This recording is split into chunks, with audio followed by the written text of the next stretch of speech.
The Sherman Report continues.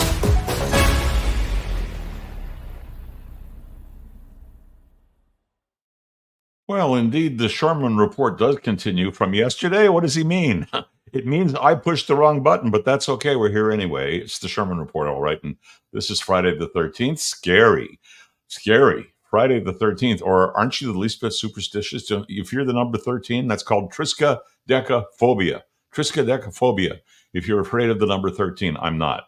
Well, people worry about dates. I'm not sure there's any reason to. Today, Canada's economy a la Trudeau is what we'll be talking about, at least focusing on, versus The Economist. Seems a University of Calgary economics prof was contacted by the Canadian Broadcorping Castration, the CBC. Would you expect Pierre Poilievre to be using the CBC interview that resulted to support his contention? Actually, would you expect Pierre Poilievre to use anything that came from the CBC to support any contention? But he is. And what it supports is Poilievre's contention that Canada is not doing too well. We'll be joined by our friend Professor Ian Lee of the Sprott School of Business in due course. Carleton University is where the Sprott School is. That's in Ottawa. Stick around. It's going to be interesting. And our regular contributor, Stephen Ledrew, will be here to kick around some issues of the day, discuss and obviously resolve them all. Stephen is a broadcaster, a lawyer, and a politico like me. Stay with us for that and more. It's the Sherman Report. Be right back.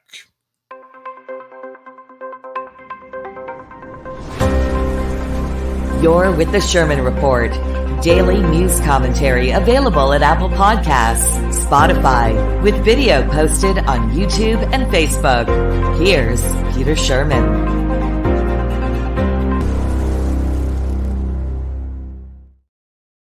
Peter Sherman with Stephen Ledrew. Good afternoon, Stephen.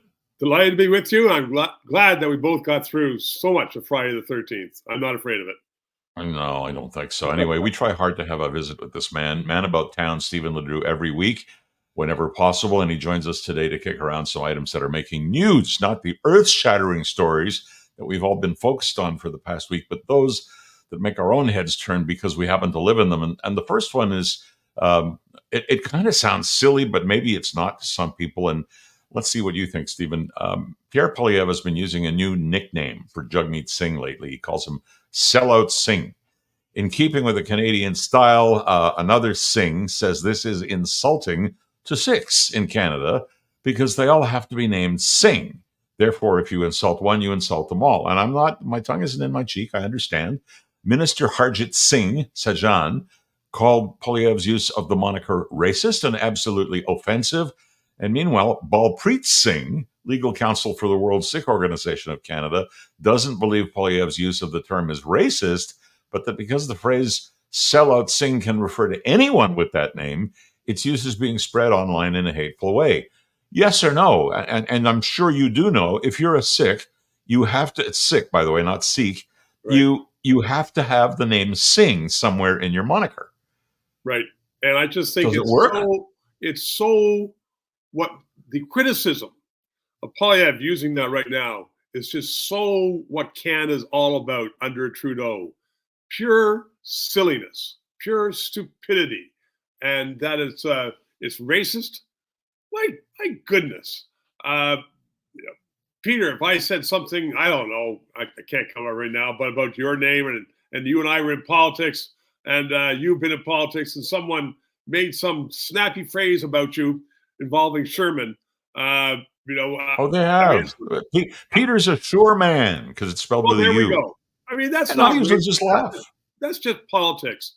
And for the minister, this is the minister making this allegation, remember, when he was Minister of Defense, said he didn't have time to read the emails over a period of a week when we're dealing with the removal of Canadians from Afghanistan. Right. Oh, I didn't have time to read that stuff. I'm very, very busy. I mean, this man is incompetent. The only reason he's in the cabinet is because he is a Sikh.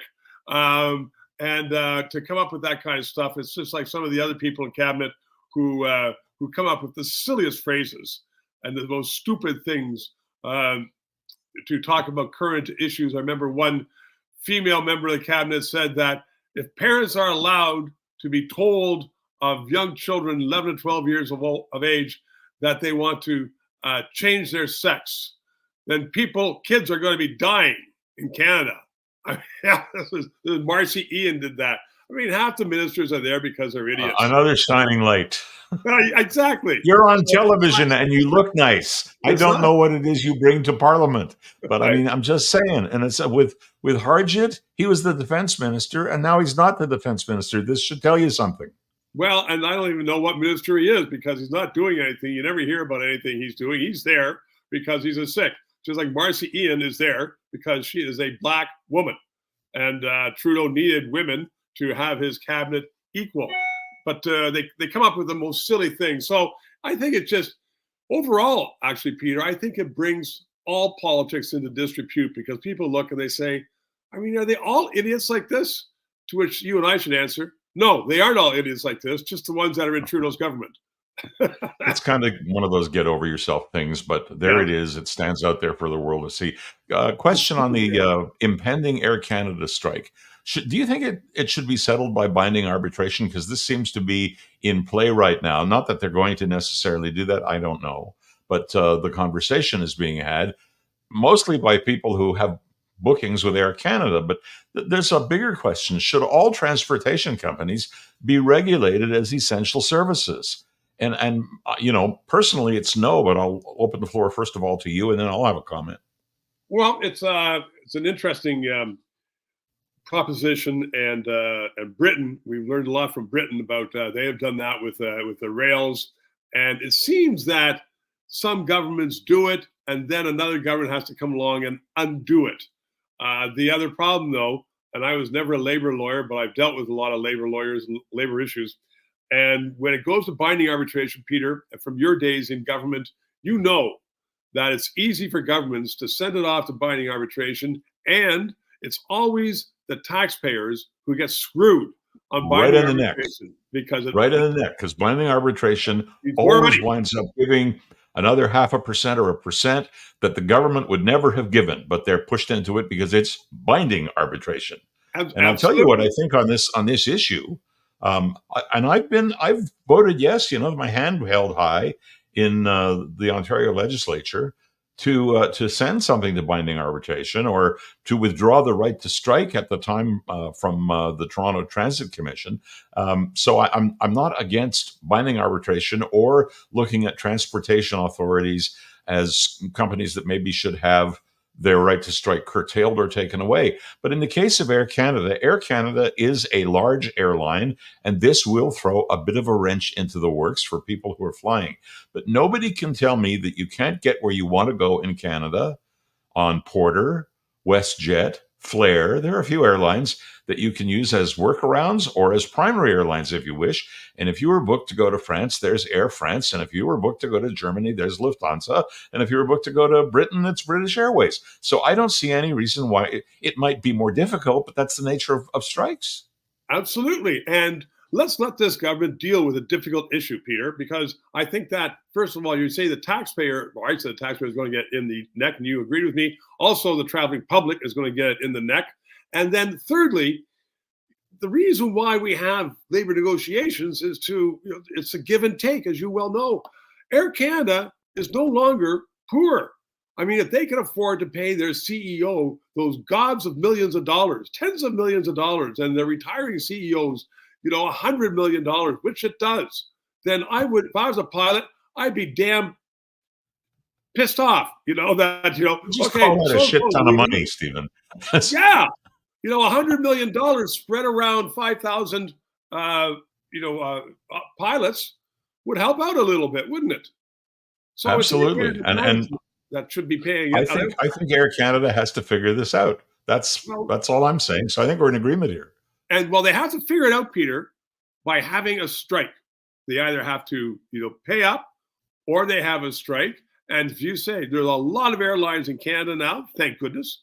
And there are, anywhere else you want to go, and particularly, I don't want to localize this show, but in the GTA, it's a quick drive down to Buffalo. I know people who drive down to Buffalo to fly around the world simply because the Buffalo airport is a well-run airport, and they say Pearson sucks. So you know what? Look, we're not as you say, we're not a Toronto-centric show, Yes. but the folks in Montreal, who we have lots of viewers in Montreal, they can drive to Plattsburgh or Burlington. So Plattsburgh, New York, or Burlington, Vermont. Burlington especially has a great airport. Plattsburgh, that's where they used to have a SAC base. So I think they have a 12,000-foot runway, which means anything can take off or land there. So they have that, and we have Buffalo. And you're right, I've flown way more times out of Buffalo in the last 20 years than out of Pearson. And I like the idea of leaving my car on the parking lot at the airport at $6 or $7 a day. And if you're at Pearson Airport in Toronto, you're talking 25 to 40, depending on which level of parking. The cheap one is $25 at least. And yeah. I haven't seen much follow up with this, Peter, but it was a year or two ago when there was a proposal put up that some company, and it wasn't Canadian, of course, it was Americans because they're entrepreneurs. They were going to build another airport in the States just for people in the Montreal area to make it easier, because they said, now get this, the Trudeau airport in Montreal is not the best either. So Montrealers, as you say, there's Plattsburgh now, make another one there. And they built Mirabel, and all they use it for now is cargo. So that was a lot of money spent. Anyway, look, I think the bottom line on this is Air Canada will strike, and the people at Air Canada are going to have to figure it out. A Toronto teacher was dismissed, Stephen. Sorry? I hope the pilots go on strike. There you go. A Toronto teacher was dismissed for sharing pro-Palestinian views. Now this is a math teacher, showed a film on Palestine, pro-Palestine film, and now she's suing for wrongful dismissal because the school board, or I guess the school, it's a private school, booted her. Can she win the case?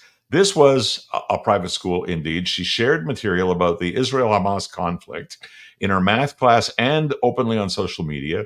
She alleges that the object of her termination was either to punish her pro-Palestine views or rid the school of faculty who sympathized with the humanitarian crisis unfolding in Gaza. Lawyers for the school told the court they intend to defend against the allegations which have not been tested in court. What say you? Well, I say, first of all, forget about paying lawyers to sue the school, Peter. She should just go over to the Toronto Public School, and they will give her not only a job, but they'll give her a raise, and they'll give her lots of money, because the Toronto Public School Board is spending a lot of money on consultants to promote the pro-Hamas position. It's not just Gazans, it's Hamas.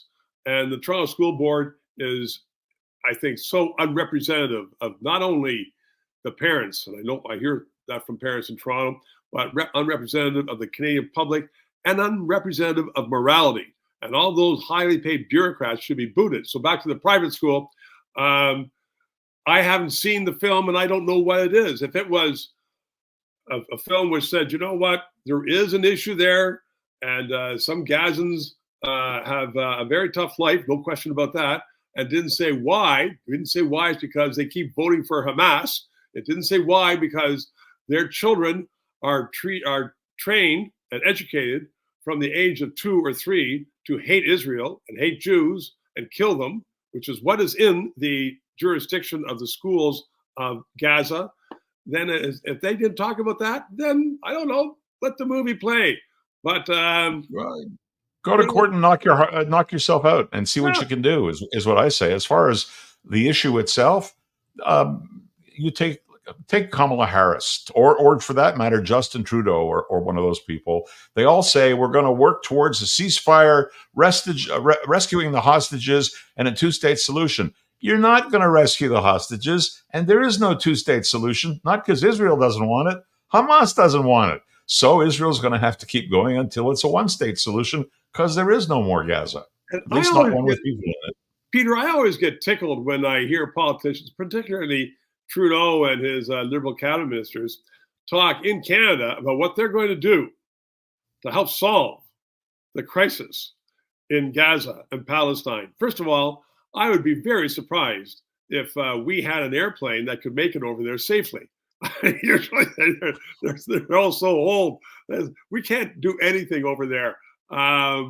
Between Trudeau and his about Trudeau, what he says, Trudeau and his gal pal Melanie Joly, on what they have to say about Gaza after what they've done with the ammunition sales and the military materiel sales. You know where they can go, and it's not a nice place there. Well, and they also said the newest one this week, Peter, it didn't get a lot of airing, but Jolie said that she is prohibiting any material at all that is going to the States that might be going to Israel. I mean, part of the same announcement. I mean, look at I got no time for this woman. I have no idea how she got that job. I could speculate, but I could get myself in trouble if I did.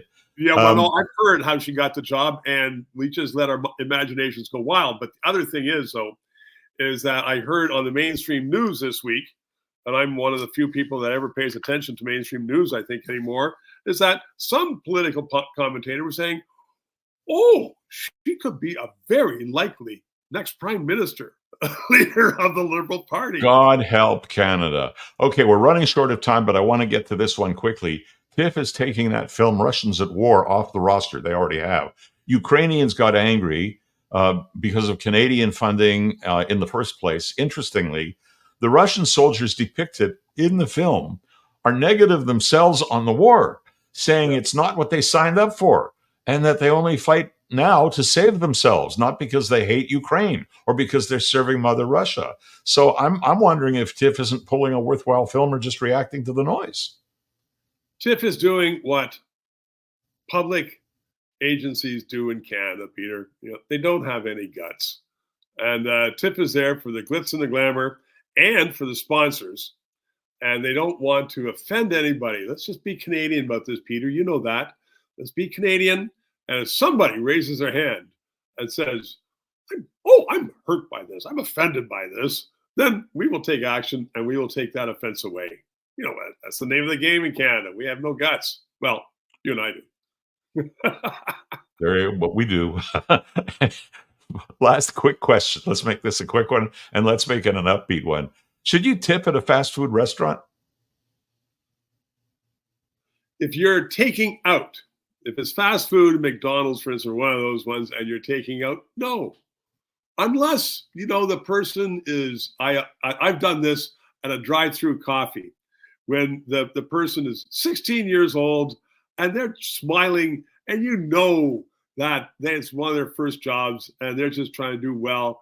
I think it's great to give them a few dollars because it just makes them feel good if you're, but otherwise, I don't think so. I just like to, but I do. I just like to make people feel good. Well, you know what? My short answer is no, I don't as a rule, but I'm like you. If I run across somebody, and it doesn't have to be in a fast food restaurant, if somebody is exceptional to me in helping me out or whatever, and I can help out, I'm happy to do it. But as a rule, I'm tired of being handed the machine at the counter you pick it, McDonald's, Wendy's, Harvey's, it doesn't matter. Some of them, not all of them, have the tip option. And I'm saying, yeah, I'm going to pick a tip option. No, this is my own amount. So I hit that one and I put in zero. I hope I'm not sounding like a nasty bastard, but the fact is, if I come to a counter and I tell you what I want and all you do is dress the burger for me and hand it to me, am I supposed to tip you? My answer is no. No, I agree with you on that. On the other hand, I just think, you know what? Listen, it depends. If it's some grouchy old person, fine. Or increasingly, Peter, in some restaurant, in fast food restaurants, it's an old person who doesn't want to be sitting at home. Have you seen that? There's a McDonald's in Lakefield, near where I am. And I know Lakefield. Tragically Hip is in Lakefield. Yes. 6 or 7. The women's clothing store. Carol goes there. Yeah, that's on Main Street. 6 or 7 old ladies are there. I just think, look around. This is great. This is fabulous. They are sitting at home. They're great. Give them a tip. It's a hangout.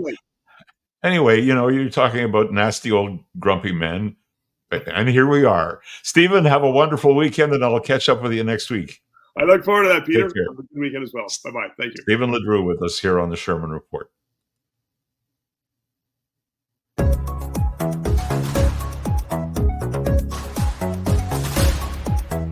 Now, the Sherman Report continues.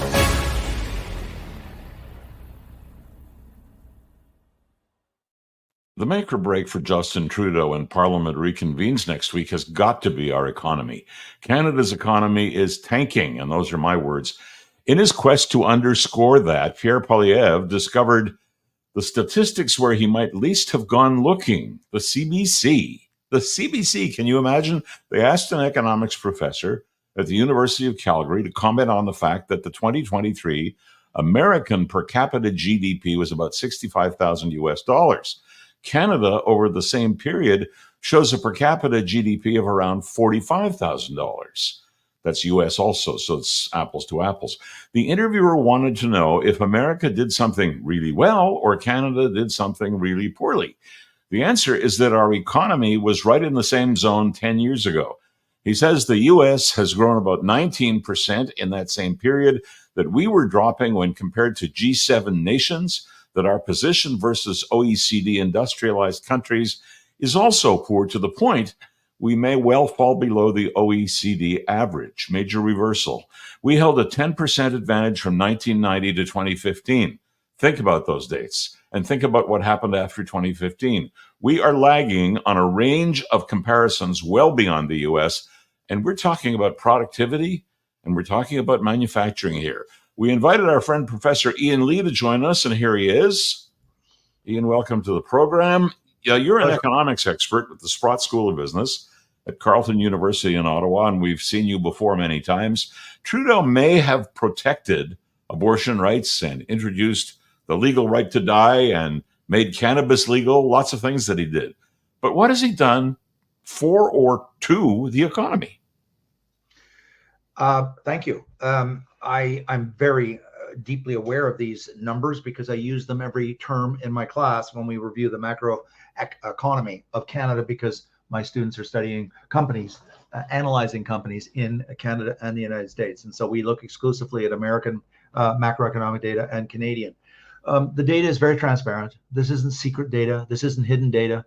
StatsCan is a very transparent agency. So is the U.S. Census Bureau, the U.S. Bureau of Economic Analysis.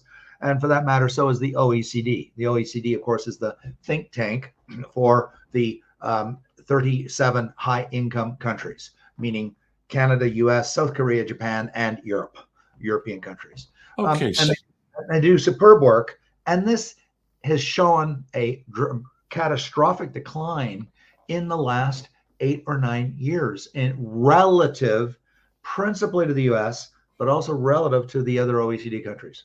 Okay, so we're operating in a sphere where it's legitimate to compare the US and Canada because we have people who kind of think similar thoughts. Yeah, we're not voting for Trump, but we think about it.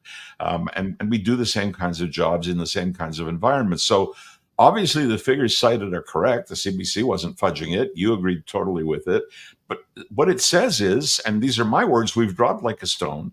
And now we're running at about 70% per capita GDP here when compared to the United States, if not a couple of points less.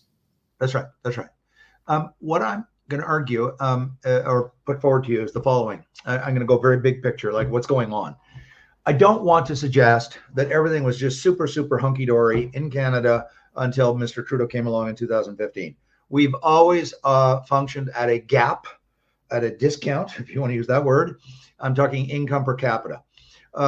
Canada versus the US. And I can explain why, because we know why, because this has been studied to death. It's because our productivity per worker, so-called total factor productivity, has been about 20% lower than the US. And that's, we invest less in percentage terms in training. We invest less in percentage terms in R&D. We have fewer new business startups and so on and so forth. Okay. But that number was fairly stable from 1970 until Mr. Trudeau, about a 22% lower GDP per capita, because it measures and converts and translates into average income per person.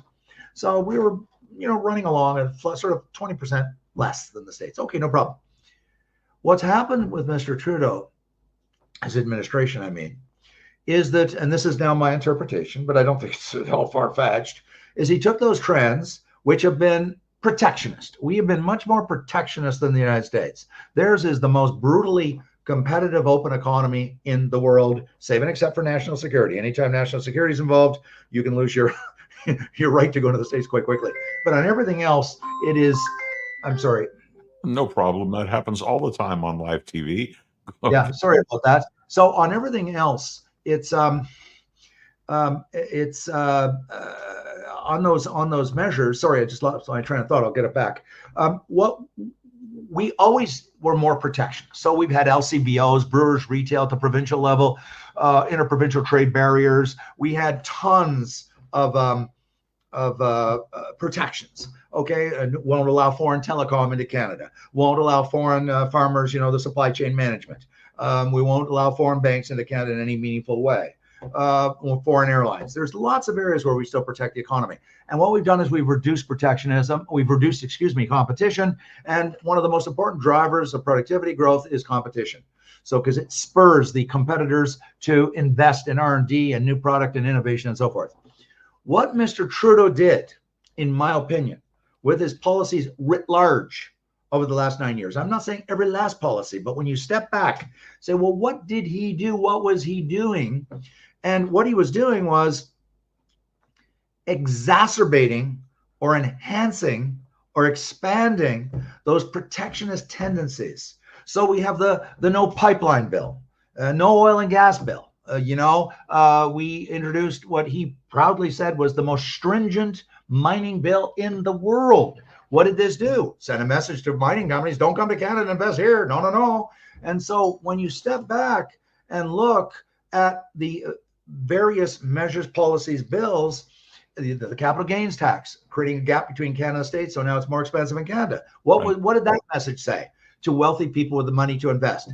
Go to America, invest and make money. Don't stay in Canada. So what I'm trying to say is, and I'm not trying to accuse him of being evil. I'm not saying he was nefarious. He has a different vision. And his vision is very left of center. He's taken the Liberal Party far to the left. It's a very protectionist vision. If I can use colorful metaphors, because I've been using these for years in my classes, what he's doing is, he sort of stepped back and said, well, I've got the United States as our economic model, or I've got countries like Argentina. And I'm using Argentina because why? In 1918, it was the wealthiest, far wealthier than Canada on a per person average income basis. Per person, wealthier. And yet in the succeeding years after Juan Perón and Isabel Perón, they did all kinds of protectionism, drove out foreign investment, raised taxes on foreign investment, anti-business writ large, and they drove their income down. Today, Argentina is 10,000 US per person per year. Canada is about, as you just said, about, I think, 45, 50, I think 45. Yeah. So we're the laggard in the G7, though, Ian. We are the laggard in the G7 because policy has turned us into that, because we have the resources. We want to develop. We want to expand manufacturing in places like Ontario for sure. And it sounds to me, and I'm not trying to put you in a political position that you don't want to occupy, it sounds like it's been Trudeau who's put himself and his policies in the way of all of that. And no wonder Poilievre wants to highlight it. Yes. His vision, in my view, is a much more state-driven, top-down protectionist vision.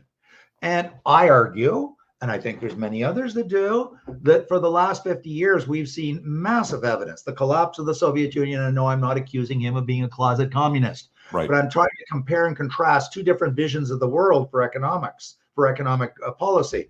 You can have a top-down, big brain on top, decides the direction of the future. That's Russia. That's China. That's Argentina. That's Venezuela. So this isn't about communism. It's about a vision of economic growth and development where the state makes the decisions. The state decides who's going to invest in battery plants or where they'll be made or how much will go in. The American model is the opposite. Theirs is a very decentralized model. You can invest whatever you want as long as it's not against the law of, some particular product. You can build whatever you want, wherever you want in the United States, and there's no risk of capital expropriation. There's no risk that they're going to put special laws on you because you're a foreign investor. It's wide open, very brutal capitalism, market competitive capitalism in the United States.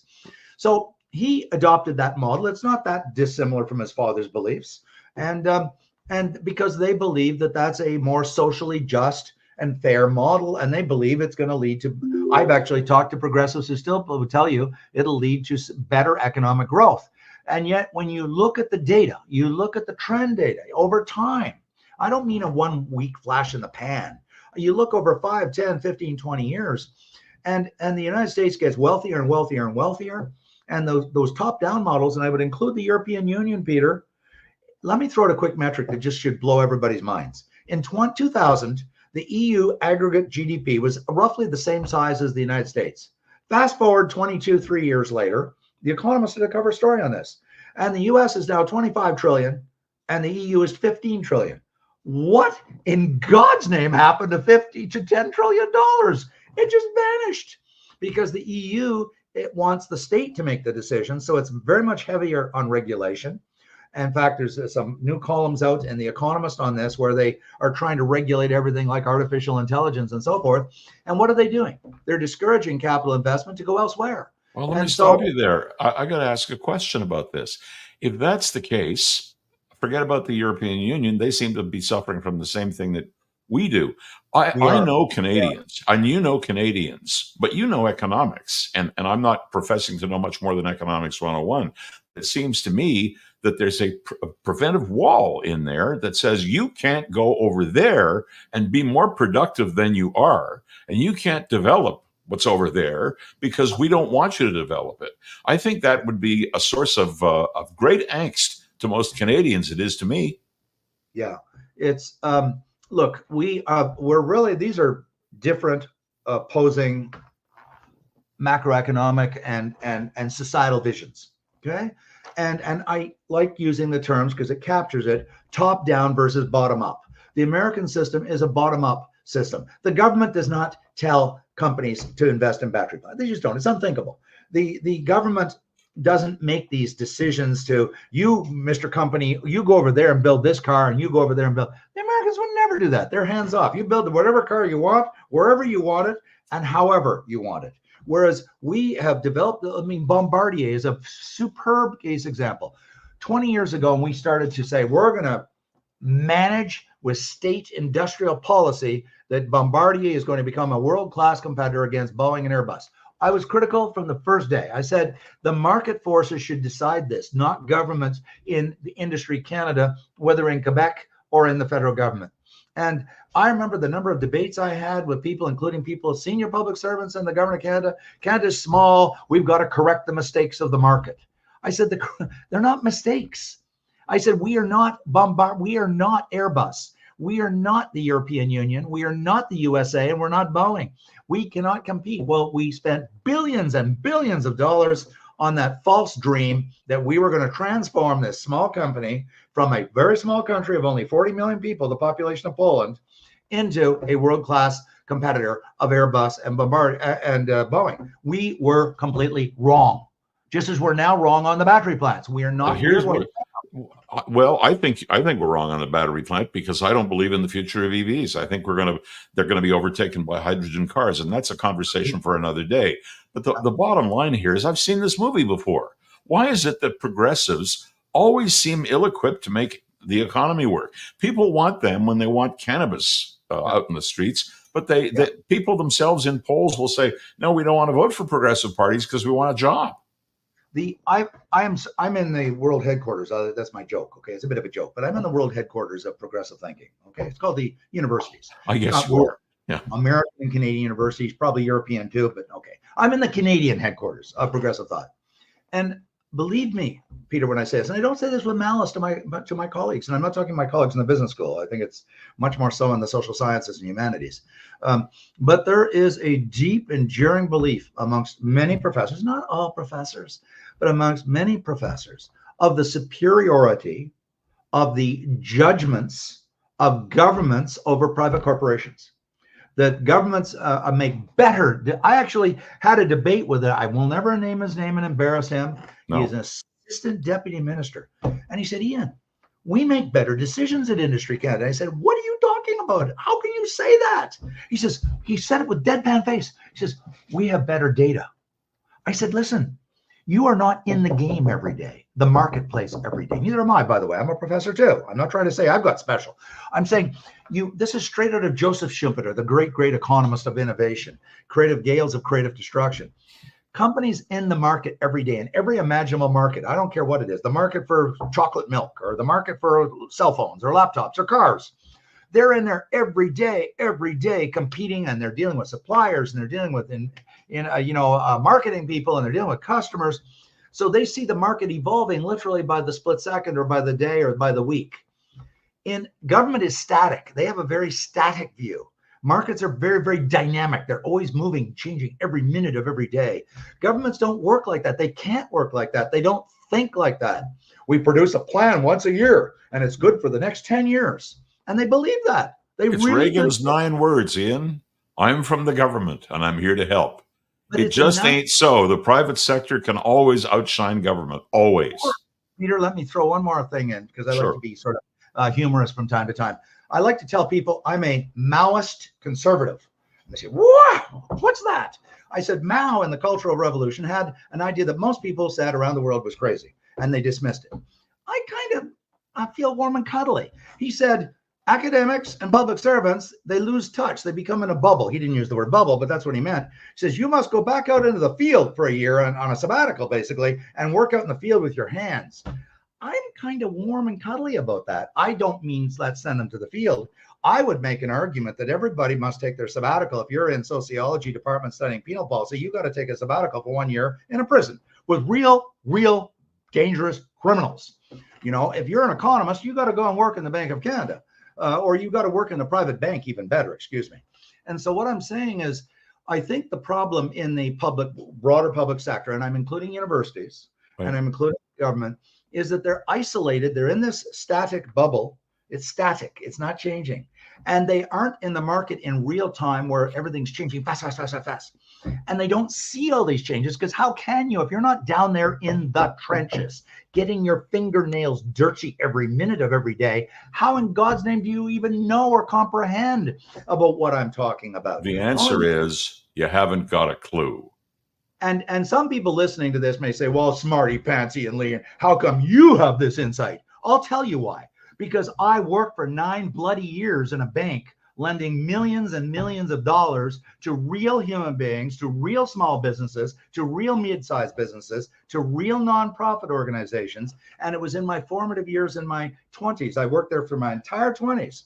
And I never forgot. They become part of my DNA when I learned how dynamic markets are every minute of every day. If you have gone from high school to undergrad to master's to PhD to university or to the public service, you've never been out there and experienced that incredible dynamism. And so they know a static mentality of the world. And I'm sure that's why we like to call on you, because an academic is an academic is an academic, but you don't always find one who has real world experience and can make the comparison. You do it. Right. Thank you, Professor Ian Lee. Okay, thanks very much. Good Always talking. A pleasure. Thanks.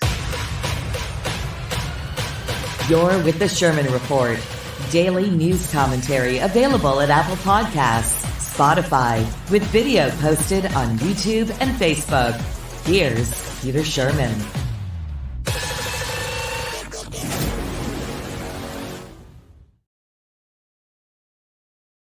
Magic. Absolutely magic. There's a little me, and if I do this, there's no big me. Well, I'll turn big in a moment. The machines are working the way they do. Word is out there, and I know we're going way over time today, so the show is kind of all over the road.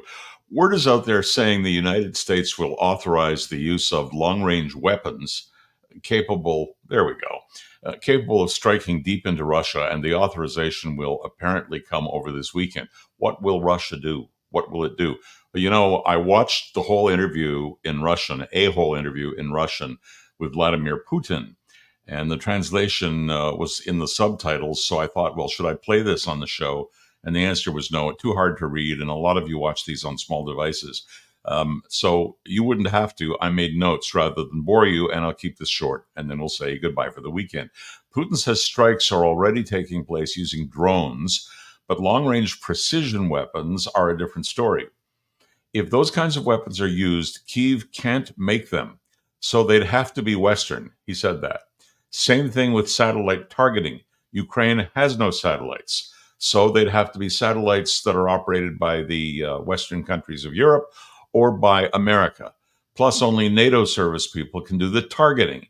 He interprets this as NATO confronting Russia and promises to make the appropriate decisions, don't know what those are, if it is the case that NATO and Russia wind up at war over the next couple of days. And it's a real possibility.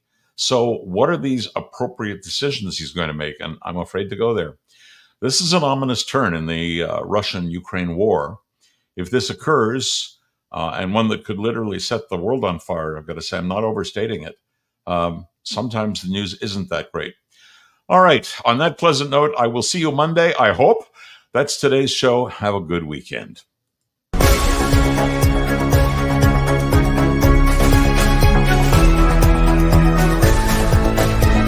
The Sherman Report, available on Apple Podcasts, Spotify, and the video version at YouTube, Facebook, and always at petersherman.com. Thanks for listening to The Sherman Report. If you'd like to connect with Peter directly, just go to petersherman.com.